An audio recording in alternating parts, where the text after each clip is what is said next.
Rrethi në bujësor Republikës. E kuptova. Për afatet, kur do të filloj skemet aplikimit dhe shkurtimisht kush përfiton nga këto skema?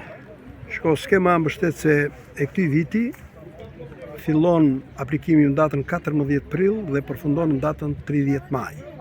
Ky është afati i aplikimit të fermerëve për gjitha masat mbështetëse. Kuptohet masa mbështetëse janë të njëjtat masa mbështetëse që ishin, por unë do të them vetëm 2-3 rastet që kemi bën një ndryri dhe ndryshim. Rast parë për blektorin. Në blektori, veç mbështetjes për krerë që ishte për gjedhin dhe për të dhirtat, domethënë për delet dhe për dhit, do të vazhdojmë mbështetja dhe për viçat meshkuj për mish. Është një nga kushtet e Bashkimit Evropian dhe do të mbështesim çdo viç mashkull që do të matrikullohet, që do të mbahet deri në 6 muaj, për mish me 50.000 lekë të vjetra për krerë. Pra do vazhdoj skema e mbështetjes në grup për fermerët të cilët aplikojnë, si ai që ka 5 lop, 3 lop aplikojnë bashkë me një akt marrëveshje dhe kanë një veteriner që ndjek gjithë procedurën, e njëjta gjë edhe për serat. Tani kush ndryshimi që kemi bërë një mas ndryshim tek serat.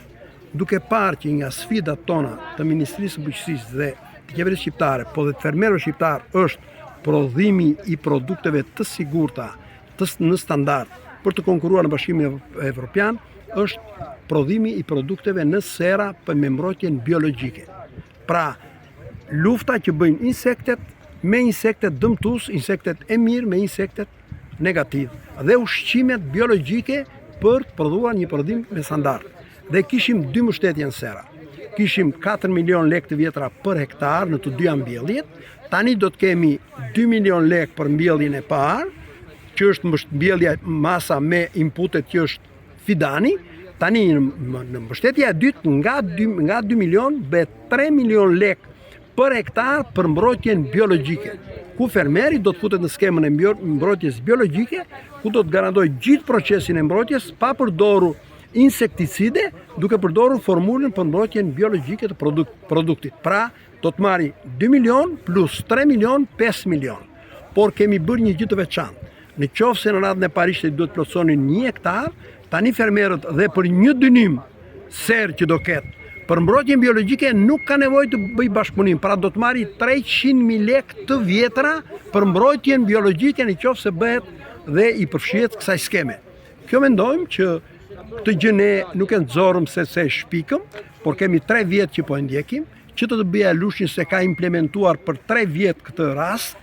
Kemi nxjerr koston sa është kosto që duhet për një dynim, për të mbrojtur dhe për të marrë ato insektet e dobishme për të luftuar dhe bërë mbrojtjen biologjike, dhe si e tillë e implementuam dhe në bashkëpunim me GIZ-in në 30 fermerë në gjithë Shqipërinë dhe ka dhënë rezultat të mirë, ku kërkon një prodhim të cilësisë mirë dhe i ka të hapura portat në gjithë Bashkimin Evropian dhe është shumë i sigurt. Këto ishin nga disa veçoritë krahasimisht me vitin e kaluar. Kemi bërë lehtësira për sa i përket aplikimit fermerëve, nuk do të ketë vështirësi në dokumentacion, dhe më e rëndësishmja tjetër është që kemi rritur kontrollin në terren.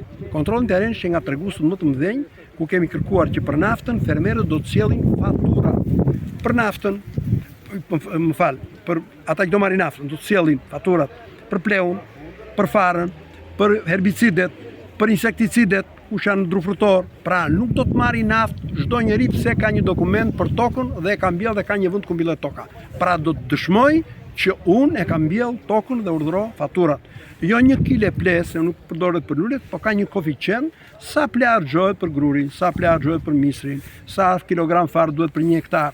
Pra ka faturat të cilat janë logjike dhe shkojnë me sipërfaqen e mbjell. Dhe ky kontroll do të jetë që me gjithmonë nafta të shkojë tek ai që e punon tokën. Jo tek ai që është pronari i tokës, ai që punon tokën.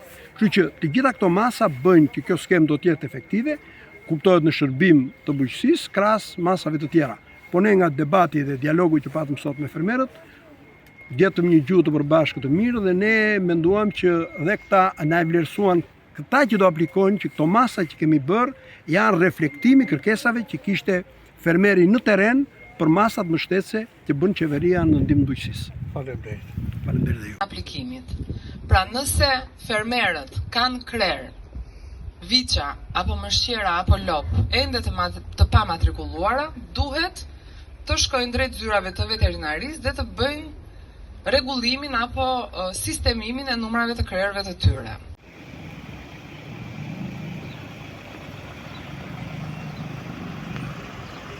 Unë i kam dhënë tokën me qira Gjergjit.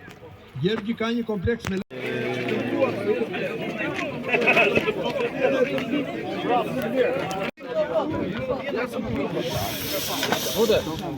Doshme. Edhe specialistët e agjencisë do ju sqarojnë. Jo pronari të tokës, se ti je pronar tokë, po e ke dhënë me qira këtë tokë. S'mund të përfitosh ti, pra kemi patur raste të tillë. I cili është shtuar edhe si masë për të parafruar me masat e Bashkimit Evropian të mbështetjes në bujqësi për skema direkte. Dhe ajo që unë do...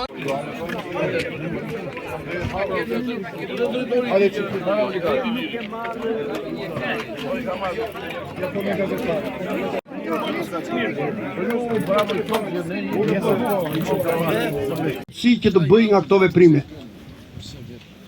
Ka ndonjë merak tjetër?